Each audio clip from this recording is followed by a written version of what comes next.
I went back to my vehicle, and I was about to open up a meal when I heard a gunshot that went over our heads from the right to the left. I immediately stepped from behind my vehicle, and my Marines were already discharging their weapons towards the protesters. I unslung my weapon, and I put the weapon up into my shoulder, and I began to fire. When everything was said and done, we went and did a reconnaissance of the bodies. We were looking for weapons. And I remember looking at the bodies. They were wearing the traditional Jaliban, white Jaliban. And it was completely soaked with blood. And I remember I was looking at the bodies, and I'm looking for weapons, and I don't see any weapons. And then I look up, and about 50 meters away from the protesters was some RPGs that were lined up against the wall. And I thought to myself, they had the capability to fire at us if they wanted to, but they didn't.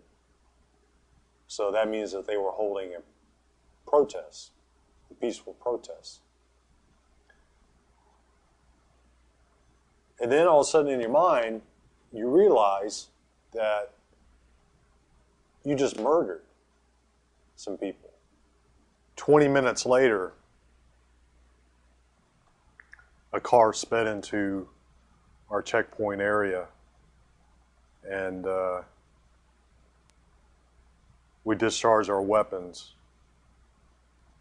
and come to find out that it was innocent life again. And then another one happened. And then another one happened. By the last one, I had an occupant of the vehicle asking me, "Why did you kill my brother? We didn't do anything. We're not terrorists." I was so devastated by my commanding officer, Captain Schmidt. He came up to me and he said, "Staff Sergeant," I said, "What's wrong? What's wrong? You look a little under the weather." And I said, "Well, today's been a bad day, sir. We've killed a lot of civilians." And he said, "No, today's a good day." When he said that, I realized that I was in the wrong place. That maybe I wasn't cut out for the Marine Corps. When I was in Iraq, I didn't want somebody sending my ass 6-week-old stale brownies or a 5-minute calling card. You can't even get a dial tone in Iraq with a 5-minute calling card. I wanted them to get me and my friends' asses out of there, and for none of us to die for no reason.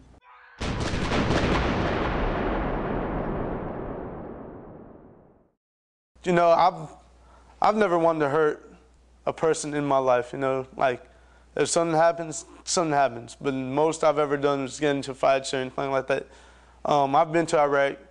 I'm not even infantry, you know. I'm trained on my weapon, but I'm not trained to, you know, go out and just shoot somebody, you know.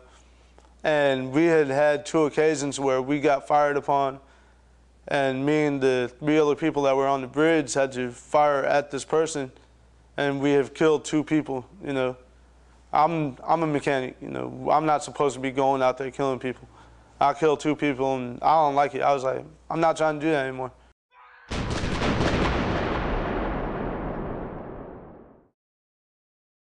And I'm sick to death of being told how much better the Iraqis' lives are, how there are places who have fresh water who've never had it. Well, whoop-dee, you know, they list the problems we have in the United States of America that really are serious problems that need to be addressed. Things like health care and education and taking care of our military in a real way.